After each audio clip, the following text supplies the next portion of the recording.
What's up, everybody? Luther again, back here. Second interview. I'm still trying to get used to this shit. Stiff as fuck. So, trying to get used to this shit and grow my channel. Last week we had Brandon here, and now we got his brother Kareem here. He's ugly as hell, as you can see. Ugly ass shirt. Super fly. Mr. Rogers shirt, looking at his boy. The slim fit from J. Crew. And the badass shoes from fucking... From Gentleman Brand. JB. Hey, we don't need no brands. But anyway. He don't know nothing about dressing like an adult. He Listen. got dresses in workout gear all the time. He don't know what a fucking dress Listen, I dress way better than this guy. He think he's Westbrook. I don't know what he's doing. Anyway, you guys want to know where this gear is, gentlemanbrand.com. This dude is a wild dude. No, anyway, fool. So, I want to talk to you for a minute about when, I knew this guy. I caught him when I first met him. He was at 68 Inside Sports. He came up to me. He was like, "Yeah, man, let's play one-on-one, full court. Remember that shit? Yeah. One-on-one. Bust his ass. One-on-one. Stop." So when I was still playing. This was like 2010, 2009. So, dude, we played one-on-one, full court, going to 50, 2s and 3s. The most tired shit of my life. But it was fun. Get you in shape. We played 2 games, and I learned a lot. I thought I could give him buckets back then, and I was like, "Dang, this dude's in game shape." I lost bad. Not gonna lie. Stop. Still losing. No, stop. But so tell me a little bit about, as far as when you were playing with the Lakers. Yeah. Tell me, I want to know about give me a memorable moment. You played what, 8-9 years? I played 7 years. I would guess my memorable moment, just being drafted. That's kind of fulfilling the lifelong. Coming from KC, ain't too many of us get to experience that. Yeah, living, fulfilling the lifelong dream. When you first pick up the basketball, you always have visions of, making it to the highest level possible. Emulating and following the Bulls and Jordan. Throughout my teenage years. Right. Like I said, I just had a dream to get there and to finally to make that happen and to reach that dream come true. So that'd be the most memorable. My whole entire family was there to kind of see me go through it and experience that with me. So it's definitely the most memorable. But getting to the Lakers is obviously playing with Shaq and Kobe. How was playing with Kobe? It was cool. Kobe was. Did you beat him? No. But I went at him. I think he respected me because of that.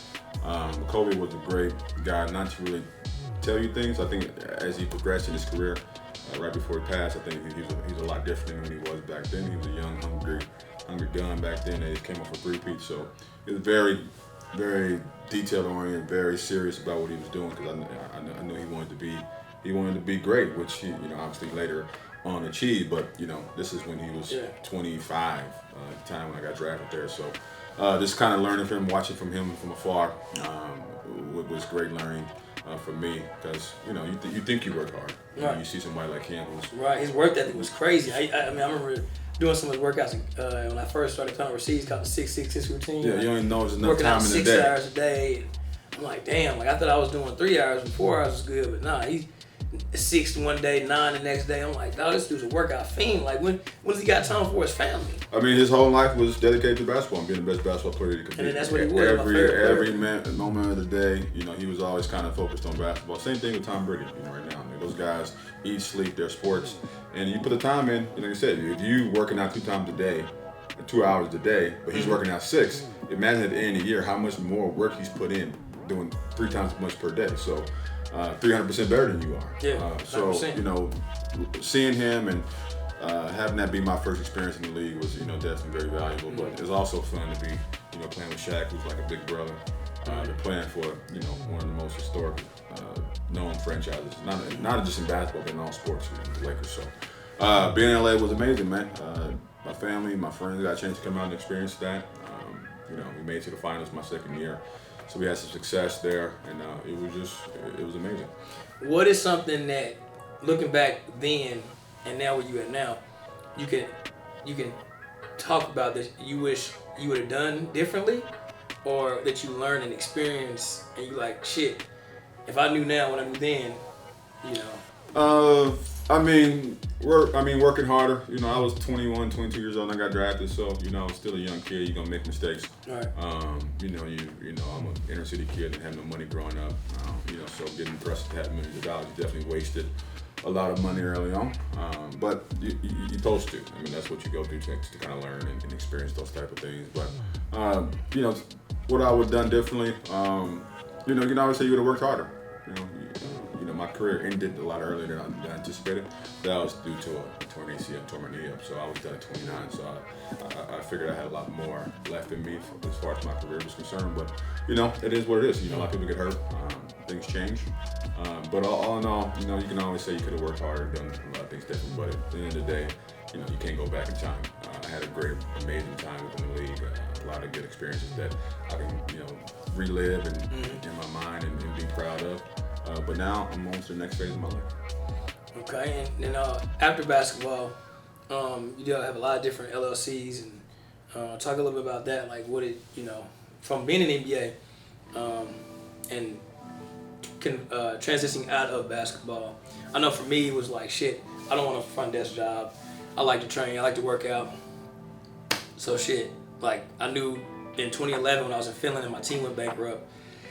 And the coach was like, look, man, we're going to pay you to train these kids. I'm like, shit, what? And these kids over there, they just getting, they're getting better at 12 to 14 out doing drills, stuff that we don't have exposure to. We growing up, we learn it from OGs from the block, and we learn it from, our brothers or our siblings. We don't have that kind of exposure like the Europeans do over there.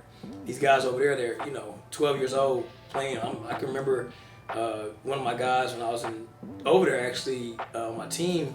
I was like 27. Dude was 15 years old and he's like 6'8", playing on my team. Like, and then over there they don't have AAU ball, they have club. So you don't have high school ball, you have club. Yep. So they have basically AAU year round. They have skills basically year round. So that's where they're so much further. And that's how I kind of got into learning how the system worked. Got me to want to be a trainer and the coach or whatever you want to call it. And what would you say set you up to be like when you got done? I had no idea what I was gonna do. So I got hurt at 29, so I figured my injury wouldn't be career ending. I said, okay, a couple years I'll be back in the league doing what I'm doing. I expect to be retiring right around now at 40. So 11 years has passed since I played. So I was unprepared.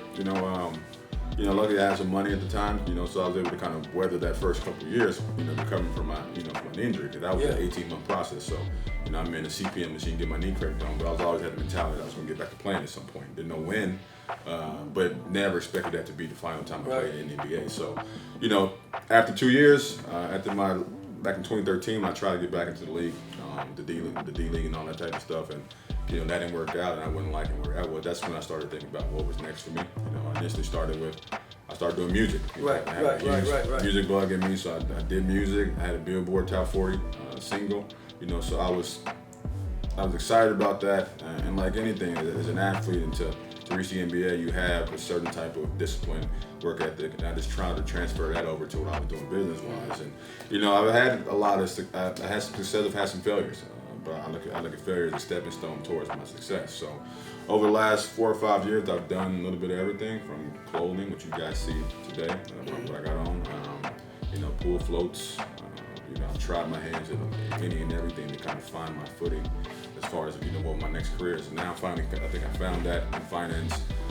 Been helping young athletes now with this NIL rule, being able to maximize their earning potential while in college, and also transitioning to some of these guys may go into professional ranks. But somebody's going to do something post career, post college anyway. So being able to be a voice and an asset to them, to help them with their families and financial stuff, long term planning, and all that type of stuff. So I think I finally found my niche as far as what I'm gonna do post career, but it's taken me, almost 10 years to kind of find that. So I've had ups and downs along the way, but like what I've most been my biggest asset is this: I do have determination. I do have focus, and I do have a passion. Big time. What I do. So I always figured at some point I'd find success again. Right. I can say that I noticed that, like you said, one of the things that like we went to school, like I went to school literally to hoop. I'm like, I'm gonna be honest. I'm like, shoot, I want to go hoop. I'm trying to go pro. Yeah. That's my mindset. I didn't really think about what I want to do until after like my junior year, and I'm like, shit, this shit is a promise. Like junior year of college, I'm like, damn. Like I'm leaving North Dakota, transferring to Lincoln. I'm like, dang, like, you know. And then I'm like, man, like this whole like it's not promised. So I think at that point, I was like, okay, I knew about it. I just didn't want to face it. Yeah. And so you don't want to face it. You push it off until you really have to face it. And then when that happened in 2011, and then like I did 2 more years, my last year in Poland, I'm like, shit, I'm tired of bouncing around, not knowing where I'm gonna go, when I'm getting another contract, how much I'm getting paid, if I'm getting paid. And that's just like, I don't have a big name, and that was like the reality behind it. Like, I mean, that shit like, sucks. It sucks. Cause you like, shit. I still want to play. I mean, in my mind, in my heart, it's like, man, I like, wish I was still playing. I think I can still play to this day. Nigga. So I'm mad that I missed out on the big 3. You know, so biting that bullet and understanding when it's time to move on and do something different. Like athletes struggle with that. It's all you've done. Because you don't really realize that until you like, man, I don't really know. And then that's where mentors come in at. Like I know you're fortunate to have a lot of mentors locally at Pembroke Hill, and then not only locally Pembroke Hill, but NBA. You met a lot of guys who are, you know, all over the nation who you can call upon. And I started doing that, you know, late, because I was like, back then I really wasn't focusing on that. Like I knew a lot of people, but I didn't know, oh, let me talk to him, let me talk to her, let me, you know, because you don't think like that. How we grew up in our environment, we wasn't exposed to. Yeah, I mean, I was blessed to go to Pembroke, so that was eye-opening from, you know, a family dynamic standpoint. Right. I grew up from a single mom, inner city, didn't know what a father figure and mentorship and what that looked like. But I mean, I was luckily blessed with a lot of good coaches growing up. Lafayette Norwood, you know, he just passed away, was a great initial coach for me.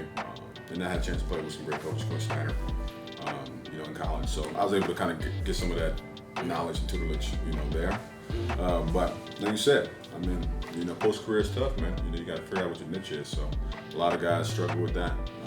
But like I said, I think athletes, we do have one inherent trait, you know, guys who play college ball, guys who play at high level, that we do like to work hard, and we do have determination, we do have focus. So I think, like I said, if we can channel that focus to, you know, to something positive, like what you're doing as far as transforming people's bodies and mindsets and all that type of stuff, then you can find a home. And obviously you've done a great job of building your business here and expanding what you're doing. And you know, I think as you continue to grow, it'll only get better for you. Appreciate that. Like I said, I like doing this. I like to learn. I like going to summits and. You need to get better at his fucking YouTube shit, because he's terrible as a host. You need to tell him to loosen up. You gotta be loose. You gotta be inviting and engaging. I'm here, bro. Like, damn. You gotta look at the camera, bro. Look at the camera and tell him. Hi, people. But this is my man. You guys, you in Kansas City. Hey, this guy lives for the camera. You in Kansas City. You need a great trainer. You need a great environment. Come mess with my boy. You know, he's hugging. He hugs too much, but you'll have a great time. You know, he knows his shit. He'll get you right. So. Big shout out, proud of my man. I've been in Kansas City back for a few years now. You know, I don't want to work at any of the gym besides coming up here and fucking with my man. And you know, people who work out here, the environment is what you're looking for if you're looking to kind of transform your body and your mindset to get healthy and strong. Appreciate you, man. So what else you got on? Yeah.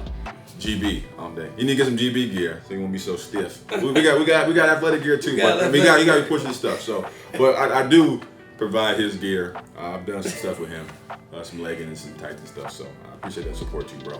Oh man, he got the gentleman brand. You gotta do shameless plugs. But again, come check out my boy. That little workouts. They get you right, and you won't be disappointed. All right. You need to build up his online tutorial stuff, so he can do the stuff online. You can do some stuff.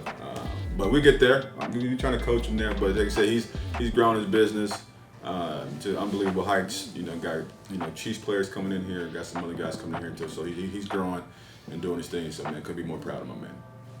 Appreciate you, man. We're gonna do our fist bump for the 3rd time. We out.